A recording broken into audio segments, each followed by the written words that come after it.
वनस्पति विज्ञान बॉटनी के क्वेश्चंस। क्वेश्चन फर्स्ट है, वनस्पति शास्त्र का जनक कौन है? फादर ऑफ बॉटनी पूछ रहा है, कौन है? A Theophrastus, b Linnaeus, c Treviranus, d Pliny the Elder. तो वनस्पति शास्त्र के जनक कौन है? Father of botany Theophrastus. Answer a सही है।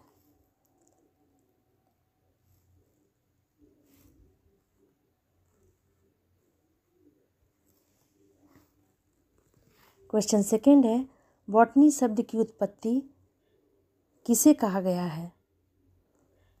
तो ए फ्रेंच, बी लैटिन, सी पुर्तगाली, डी ग्रीक। तो बॉटनी शब्द की उत्पत्ति किसे कहा गया है? ग्रीक को। आंसर डी सही है।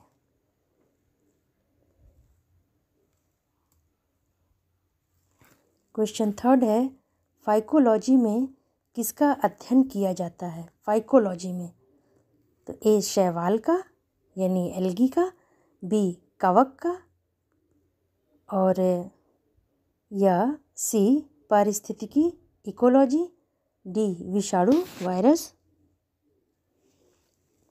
तो किसका अध्ययन किया जाता है फाइकोलॉजी में?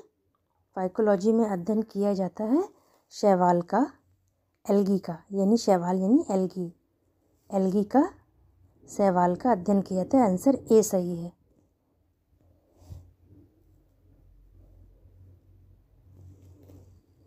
क्वेश्चन नंबर फोर्थ है, पर्यावरण का अध्ययन जीव विज्ञान की किस भाषा के अंतर्गत किया जाता है? ए कायरिकी, बी अनुवंशिकी, सी पारिस्थितिकी, डी वर्गिकी। तो पर्यावरण का अध्ययन जीव विज्ञान की किस भाषा के अंतर्गत किया जाता है? पारिस्थितिकी इकोलॉजी के अंतर्गत किया जाता है। आंसर इज सी राइट है, यानी आंसर सी सही है।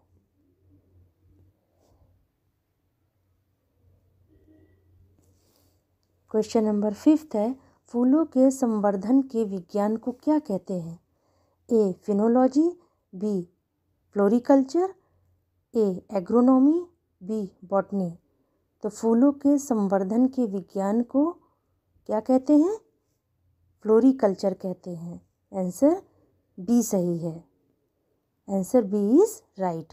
आंसर बी सही है, फ्लोरिकल्चर। ओके।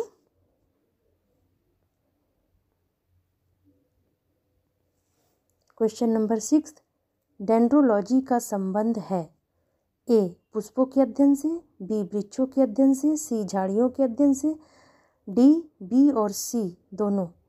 तो डेंड्रोलॉजी का संबंध है बी और सी। आंसर सही है, यानी डेंड्रोलॉजी का संबंध है वृक्षों के अध्ययन से और झाड़ियों के अध्ययन से। बी और सी, यानी आंसर डी वाले में दिया है कि बी और सी दोनों से संबंध है, यानी आंसर डी सही है। बी और सी, आंसर डी सही है। बी और सी दोनों सही है, यानी वृक्षों के अध्ययन से, झाड़ियों के अध्ययन से डेंड्रोलॉजी का संबंध है। कहने का मतलब है डेंड्रोलॉजी का संबंध है वृक्षों के अध्ययन से, झाड़ियों के अध्ययन से। आंसर डी सही है।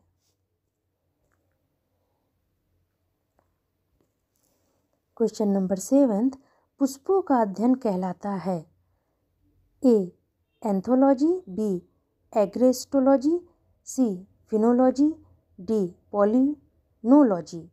तो पुष्पों का अध्ययन कहलाता है एंथोलॉजी। आंसर ए सही है। ओके। क्वेश्चन नंबर एट है, जीवाश्म वनस्पति विज्ञान में अध्ययन किया जाता है। जीवाश्म यानी फॉसिल वनस्पति विज्ञान में अध्ययन किया जाता है। ए अस्थियों का, बी जीवाश्मों का, सी प्राइमेट्स का, डी पक्षियों का। तो जीवाश्म वनस्पति यानी फॉसिल वनस्पति विज्ञान में अध्ययन किया जाता है जीवाश्मों का, फॉसिल का। आंसर बी सही है। फॉसिल जीवाश्म, बी आंसर सही है।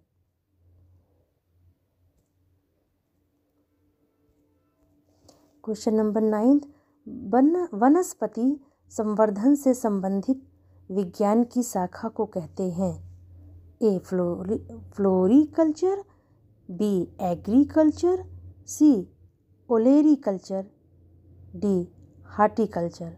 तो वनस्पति संवर्धन से संबंधित विज्ञान की शाखा को कहते हैं हार्टिकल्चर। ओके, आंसर डी सही है, हार्टिकल्चर।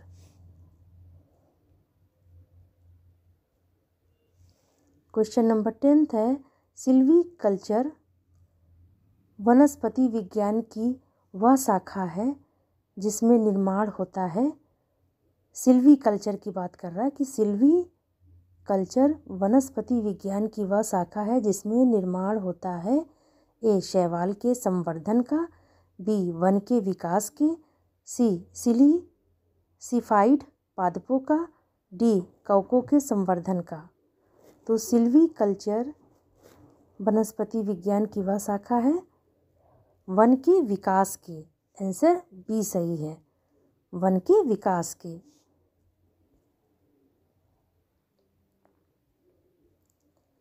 क्वेश्चन 11 है, स्पर्मोलॉजी में किसका अध्ययन होता है? ए बीज का, बी पत्ती का, सी फल का, डी परागकण का। बीज, तो स्पर्मोलॉजी में किसका अध्ययन होता है? बीज का, यानी सीड का। आंसर ए सही है, बीज का अध्ययन होता है स्पर्मोलॉजी में। ओके, आंसर ए सही है, ए सही है, बीज।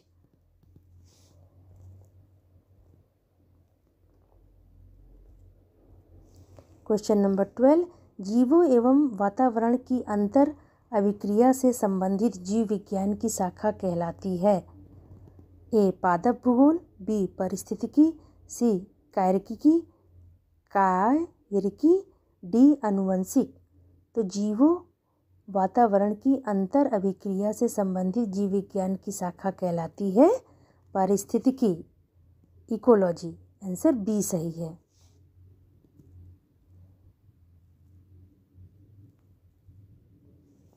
क्वेश्चन 13, एग्रोइस्टोलॉजी में किसका अध्ययन होता है?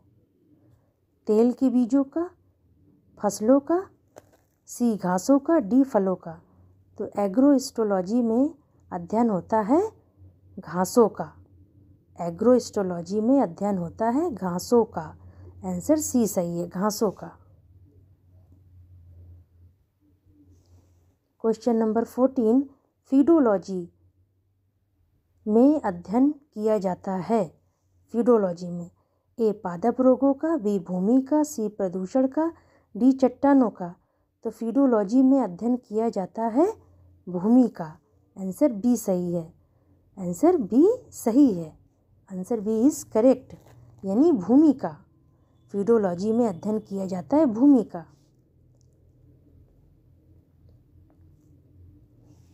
क्वेश्चन नंबर 15, आनुवंशिकता एवं विभिन्नता के बारे में जानकारी देने वाली वनस्पति विज्ञान की शाखा को कहते हैं? आनुवंशिकता हेरिडिटी एवं विभिन्नता डाइवर्सिटी के बारे में जानकारी देने वाली वनस्पति विज्ञान की शाखा को क्या कहते हैं? ए भू वनस्पति विज्ञान, बी सेरीकल्चर, सी आनुवंशिकी, डी उद्विकास। तो आनुवंशिकता विभिन्नता के बारे में जानकारी देने वाली वनस्पति विज्ञान की शाखा को कहते हैं आनुवंशिकी। आंसर सी सही है, आंसर सी इज राइट, आनुवंशिकी। क्वेश्चन नंबर 16, पौधों को नाम देने वाला विज्ञान कहलाता है? पौधों को नाम देने वाला विज्ञान कहलाता है ए वर्गीकरण, बी पहचान, सी नामकरण, डी वर्गीकी। तो पौधों को नाम देने वाला विज्ञान कहलाता है वर्गीकी। आंसर डी सही है, आंसर डी सही है, वर्गीकी। ओके, यानी कैटेगरी, डी सही है। Okay.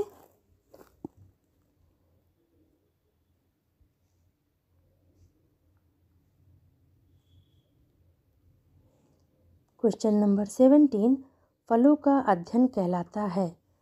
A spermology, B anthology, C pedology, D pomology.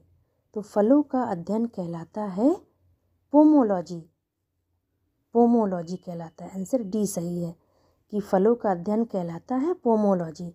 Answer D is right, pomology.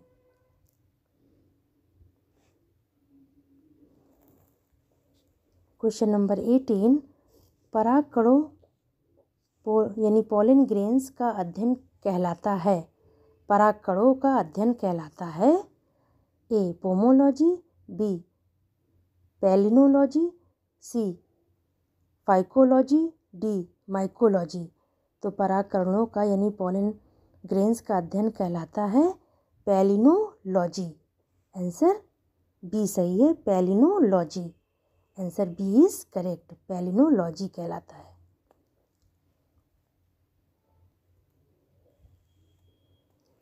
Question number 19, साग सब्जी उत्पन्न करने वाले पौधों का अध्ययन कहलाता है? ए ऑलेरिकल्चर, सी सेरीकल्चर, बी सेरीकल्चर, सी सिल्वीकल्चर, डी पिसीकल्चर। तो साग सब्जी उत्पन्न करने वाले पौधों का अध्ययन कहलाता है ऑलेरिकल्चर। ठीक है, आंसर ए सही है, ऑलेरिकल्चर कहलाता है। साग सब्जी उत्पन्न करने वाले पौधों का अध्ययन कहलाता है ऑलेरिकल्चर। आंसर ए सही है।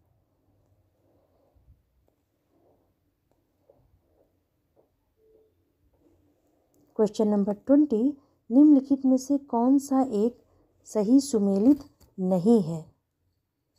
नहीं है पूछा है। ए फूलों की खेती, फ्लोरिकल्चर, बी फसलों की खेती, एग्रोनॉमी, सी सब्जियों की खेती, हार्टिकल्चर, डी फलों की खेती, पोमोलॉजी। तो कौन सा एक सही सुमेलित नहीं है? तो फूलों की खेती फ्लोरिकल्चर, ये तो सही है। फसलों की खेती एग्रोनॉमी, ये भी सही है। फलों की खेती पोमोलॉजी, ये भी सही है। सब्जियों की खेती हार्टिकल्चर, ये गलत है। यानी ये गलत है, यानी ये आंसर ये सही है। आंसर सी सही सुमेलित नहीं है। आंसर सी सही सुमेलित नहीं है। आंसर ये होगा, सुमेलित नहीं है पूछा है तो आंसर सी सही सुमेलित नहीं है। सब्जियों की खेती हार्टिकल्चर सही सुमेलित नहीं है। ओके, आंसर सी सही है ये।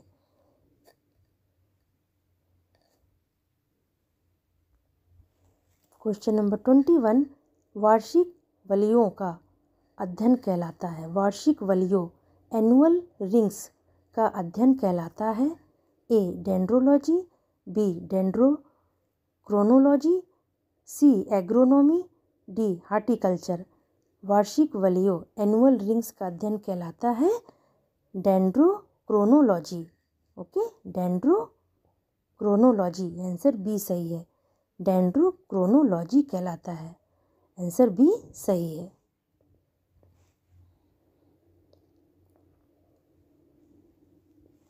क्वेश्चन नंबर 22, पौधों की आंतरिक संरचना का अध्ययन कहलाता है?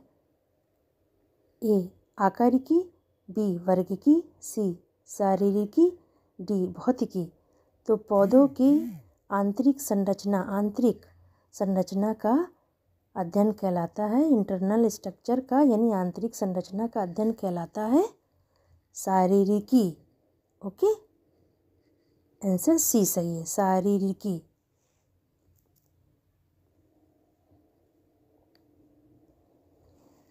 क्वेश्चन 23, पादप विज्ञान की शाखा कवक शास्त्र में किसका अध्ययन किया जाता है? ए फफूंद, बी शब्दार्थ, सी कीटों से, डी पादप। तो पादप विज्ञान की शाखा कवक शास्त्र में किसका अध्ययन किया जाता है? तो फफूंद का। ओके, ए सही है, आंसर ए फफूंद का अध्ययन किया जाता है।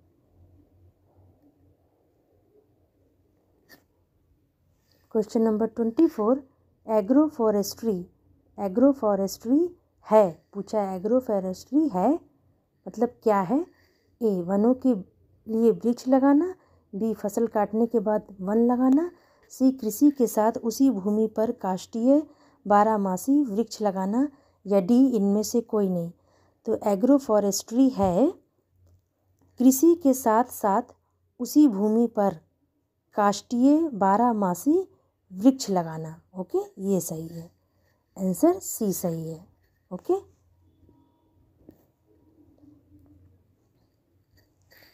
क्वेश्चन नंबर 25, जीव विज्ञान शब्द का प्रयोग सबसे पहले किसने किया? ए अरस्तु ने होना चाहिए था, अरस्तु ने, बी पुरकिंजे ने, सी वॉन मॉल, डी लेमार्क ट्रेविरेनिस ने। तो किसने किया जीव विज्ञान शब्द का प्रयोग पूछा है, सबसे पहले किसने किया? तो लेमार्क ट्रेविरेनिस ने। आंसर डी सही है कि लेमार्क ट्रेविरेनिस ने जीव विज्ञान शब्द का प्रयोग सबसे पहले किया है। आंसर डी सही है।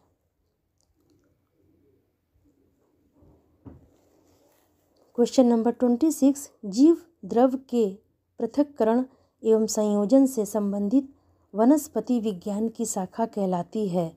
ए एग्रीकल्चर, बी हार्टिकल्चर, सी टिश्यू कल्चर, डी एक्वाकल्चर। तो जीव द्रव के पृथक्करण एवं संयोजन से संबंधित वनस्पति विज्ञान की शाखा कहलाती है टिश्यू कल्चर। आंसर सी सही है, टिश्यू कल्चर।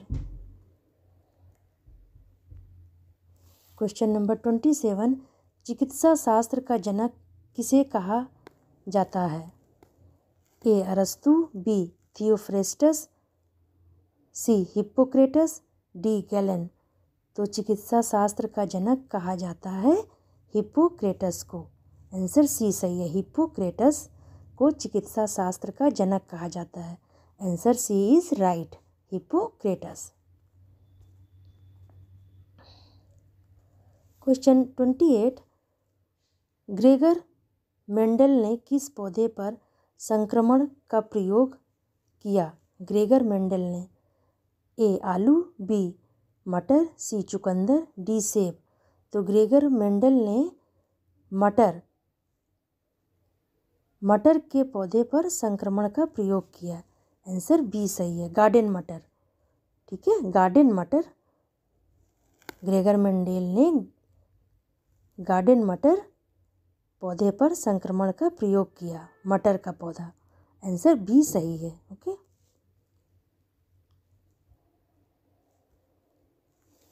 क्वेश्चन नंबर 29, जैव विविधता बायोडाइवर्सिटी को किस रूप में जाना जाता है? ए वैश्विक विविधता, बी वास स्थानीय विविधता के भीतर, सी वास स्थानीय विविधता के बीच, डी पारिस्थितिकी तंत्र विविधता। तो जैव विविधता यानी बायोडाइवर्सिटी को किस रूप में जाना जाता है? पारिस्थितिकी तंत्र विविधता के रूप में जाना जाता है। आंसर डी सही है। ओके,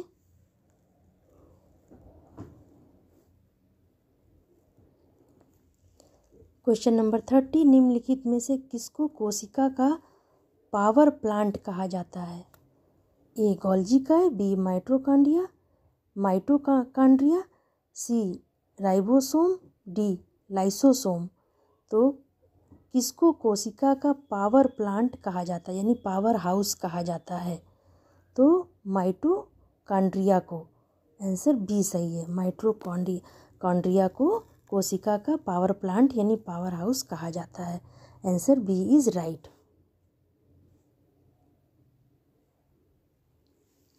क्वेश्चन नंबर 31, सेलुलोज भित्ति किसके सेल में पाई जाती है? ए जंतु, बी बैक्टीरिया, सी पौधे, डी फंगस। तो सेलुलोज भित्ति किसके सेल में पाई जाती है? पौधों के सेल में पाई जाती है। आंसर सी सही है, पौधों के सेल में पाई जाती है। आंसर पौधों होगा, सी सही है। क्वेश्चन नंबर 32, पौधे के ऊतक कितने प्रकार के होते हैं? तो पौधे के ऊतक कितने प्रकार के होते हैं? ए 3, बी 2, सी 5, डी 6। यानी A3, B2, C5, D6। तो पौधे के उत्तक कितने प्रकार के होते हैं, यानी पौधे के उत्तक 3 प्रकार के होते हैं, यानी आंसर ए सही है। 3 यानी 3, आंसर ए सही है। 3 प्रकार के होते हैं। क्वेश्चन नंबर 33, न्यूक्लियस के बाहर डीएनए कहाँ मिलता है?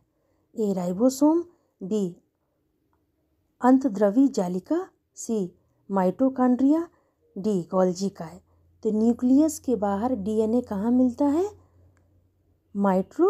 माइटोकॉन्ड्रिया। आंसर क्या होगा? माइटोकॉन्ड्रिया। आंसर सी सही है कि डीएनए कहाँ मिलता है? माइटोकॉन्ड्रिया में मिलता है। न्यूक्लियस के बाहर डीएनए कहाँ मिलता है? माइटोकॉन्ड्रिया में। आंसर सी सही है।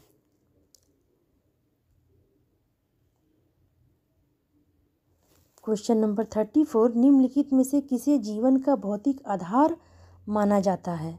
जीवन का भौतिक आधार किसे माना जाता है? ए कोशिका भित्ति, सेल वॉल, बी कोशिका झिल्ली, सेल मेम्ब्रेन, सी सूत्र कणिका, डी जीव द्रव प्रोटोप्लाज्म। तो जीवन का भौतिक आधार माना जाता है डी। आंसर डी सही है, यानी डी सही है आंसर, जीव द्रव प्रोटोप्लाज्म। ओके, आंसर डी सही है। जीवन का भौतिक आधार माना जाता है प्रोटोप्लाज्म, जीव द्रव को। आंसर डी सही है।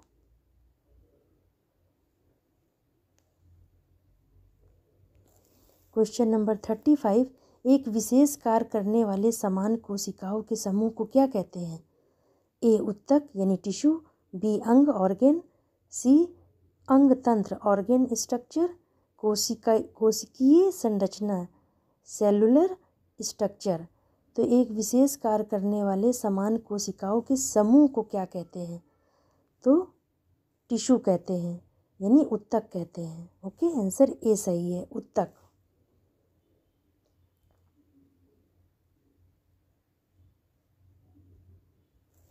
क्वेश्चन नंबर 36, कोशिका के वैज्ञानिक अध्ययन को क्या कहते हैं? ए फिजियोलॉजी, बी हिस्टोलॉजी, सी साइटोलॉजी, डी टैक्सोनॉमी। तो कोशिका के वैज्ञानिक अध्ययन को क्या कहते हैं? साइटोलॉजी। आंसर सी सही है, साइटोलॉजी। क्वेश्चन नंबर 37, कैक्टस पेड़ का उल्लेख किस रूप में किया जाता है? तो कैक्टस पेड़ का उल्लेख ए जलोद्भिद हाइड्रोफाइट्स, बी समोद्भिद मीसोफाइट्स, सी मरुद्भिद एक्सरोफाइट्स, डी अधिपादप एपीफाइट्स। तो कैक्टस पेड़ का उल्लेख किस रूप में किया जाता है? मरुद्भिद एक्सरोफाइट। आंसर सी सही है, के रूप में, मरुद्भिद के रूप में कैक्टस पेड़ का प्रयोग किया जाता है। यानी कह रहा कैक्टस पेड़ का उल्लेख किस रूप में किया जाता है? उल्लेख मरुद्भिद रूप में किया जाता है। आंसर सी सही है।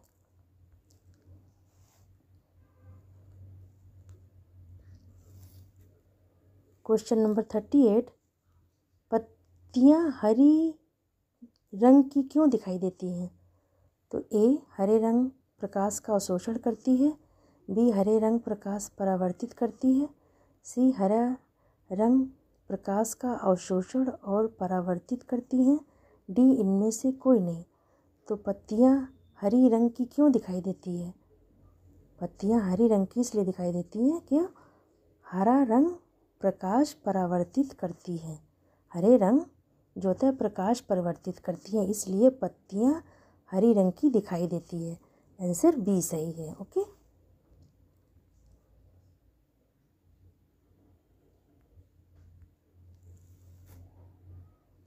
क्वेश्चन नंबर 39, जैव मात्र का पिरामिड किस पारिस्थितिक यानी इकोसिस्टम तंत्र में उल्टा है? ए तालाब, बी वन, सी घास स्थल, डी मैनग्रोव।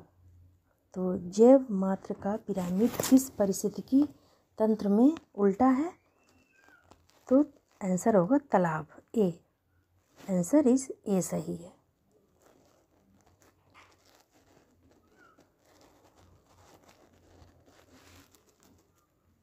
क्वेश्चन नंबर 40, निम्नलिखित में से कौन सा पुरुषों में लिंग गुणसूत्रों के जोड़ों को दर्शाता है? कौन सा पुरुषों में लिंग गुणसूत्रों के जोड़ों को दर्शाता है?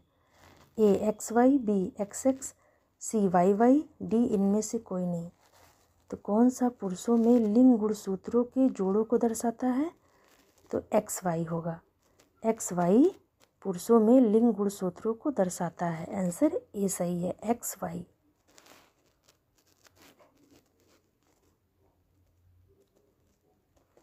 क्वेश्चन नंबर 41, कोशिका में राइबोसोम की अनुपस्थिति में कौन सा कार्य उचित रूप से नहीं होगा? ए उत्सर्जन, बी कोशिका विभाजन, सी प्रोटीन संश्लेषण, डी प्रकाश संश्लेषण। तो कोशिका में राइबोसोम की अनुपस्थिति में कौन सा कार्य उचित नहीं होगा? प्रोटीन संश्लेषण, प्रोटीन सिंथेसिस। ठीक है, आंसर सी सही है, यानी प्रोटीन सिंथेसिस कार्य उचित रूप से नहीं होगा अगर कोशिका में राइबोसोम की अनुपस्थिति में। कोशिका में राइबोसोम की अनुपस्थिति में प्रोटीन संश्लेषण का कार्य उचित रूप से नहीं होगा। आंसर सी सही है।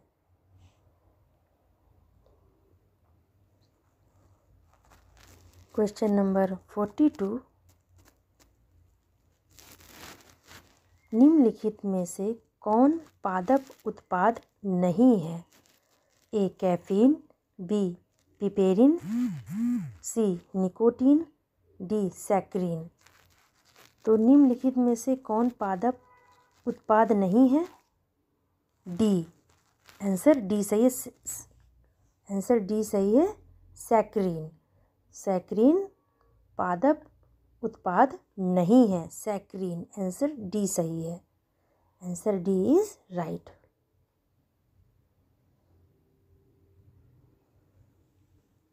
क्वेश्चन नंबर 42, जैव ईंधन किसके बीज से प्राप्त होता है?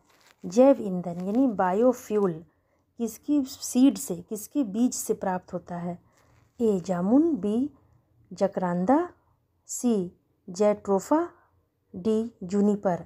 तो बायोफ्यूल यानी जैव ईंधन जैट्रोफा बीज से प्राप्त होता है। जैट्रोफा एक बीज है, इसी से बायोफ्यूल प्राप्त होता है। आंसर सी सही है। जैट्रोफा बीज का नाम क्या है? जैट्रोफा। आंसर सी सही है।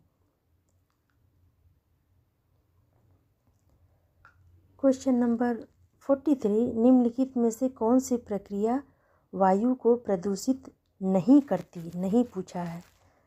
ए सूखी लकड़ी का जलाना, बी प्रकाश संश्लेषण फोटोसिंथेसिस, सी अंगारों का प्रयोग यूज ऑफ कॉस्मेटिक्स, डी कीटनाशकों का प्रयोग यूज ऑफ पेस्टिसाइड्स। तो कौन सी पूछ रहा है, कौन सी प्रक्रिया वायु को यानी एयर को प्रदूषित नहीं करती, पोल्यूटेड नहीं करती, प्रदूषित नहीं करती? तो प्रकाश संश्लेषण इसमें से होगा। फोटोसिंथेसिस जो है कि प्रक्रिया वायु को प्रदूषित नहीं करती, नहीं पूछा है, नहीं करती। प्रकाश संश्लेषण आंसर बी सही है। फोटोसिंथेसिस प्रकाश संश्लेषण की प्रक्रिया वायु को प्रदूषित नहीं करती। आंसर बी सही है। ओके, ये सब इम्पॉर्टेंट क्वेश्चंस हैं। आप इसे क्वेश्चन देखिए, आंसर को पढ़िए, समझिए।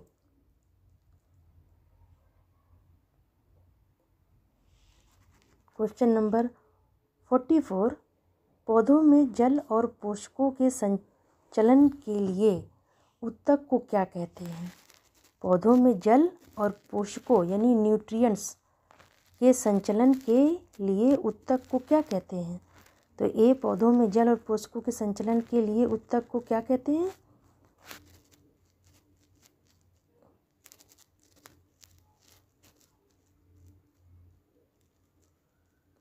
तो ए है पौधों में जल और पोषकों के, बी है पैरेन्काइमा, सी जाइलम, डी क्लेनकाइमा। ये भी काट लीजिए, आप सही हो गया।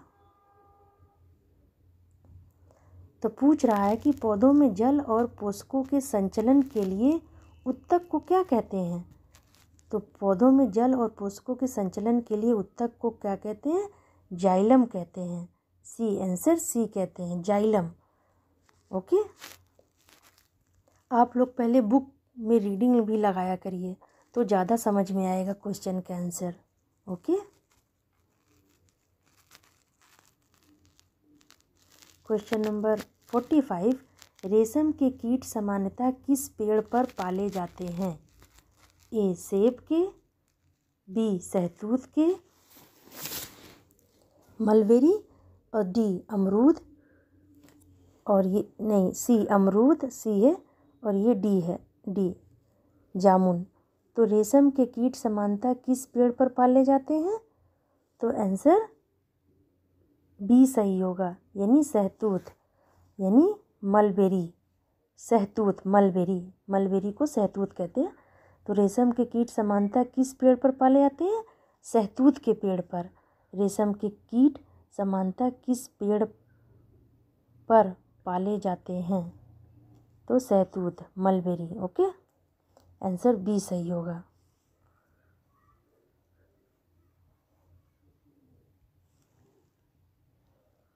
क्वेश्चन नंबर 46, निम्नलिखित में से किसके परिवहन में जाइलम सहायता करता है। किसके परिवहन में जाइलम सहायता करता है, यानी जाइलम टिश्यू उत्तक किस सहायता करता है। ए भोजन, बी पानी, सी पोषक तत्व और पानी दोनों, डी इनमें से कोई नहीं। तो निम्नलिखित में से किसके परिवहन में जाइलम सहायता करता है। तो पोषक तत्व और पानी दोनों में जाइलम सहायता करता है। पौधे के तनों तक पोषक तत्व और पानी पहुंचाने में जाइलम सहायता करता है। ओके, आंसर सी सही है। आंसर सी इज राइट, पोषक तत्व और पानी दोनों।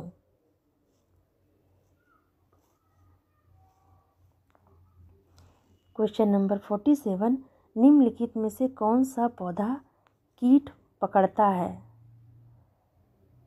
ए नीरियम, बी नेपेंथीस, सी स्माइलेक्स, डी इनमें से कोई नहीं।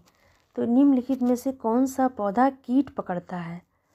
तो नेपेंथीज, ये नेपेंथीज जो है ये कीट पकड़ता है। आंसर बी सही है, नेपेंथीज। ओके, नेपेंथीज, आंसर बी सही है। क्वेश्चन नंबर 48, आनुवंशिकी के जनक वैज्ञानिक हैं। हेरिडिटी के जनक वैज्ञानिक है।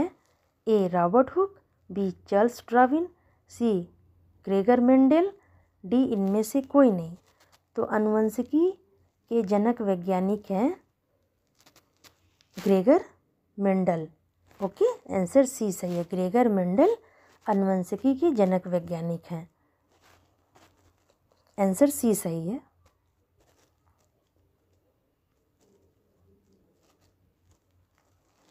क्वेश्चन नंबर 49, विश्व जैव विविधता संरक्षण से कौन संबंधित है। यानी बायोडाइवर्सिटी संरक्षण से कौन संबंधित है। तो a Nagoya protocol, b Tokyo protocol, c Geneva protocol, d Singapore protocol. तो विश्व जैव विविधता संरक्षण से संबंधित है Nagoya protocol. Okay, answer a सही है, नगोया प्रोटोकॉल विश्व जैव विविधता संरक्षण से संबंधित है। ओके, आंसर ए सही है।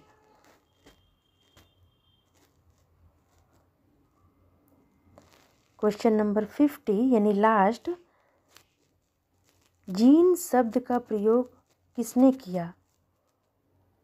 जीन शब्द का सर्वप्रथम प्रयोग किसने किया। ए वॉल्डेयर, बी वॉटसन, सी क्रिक, डी जोहानसन। तो जीन शब्द का प्रयोग सबसे पहले किसने किया?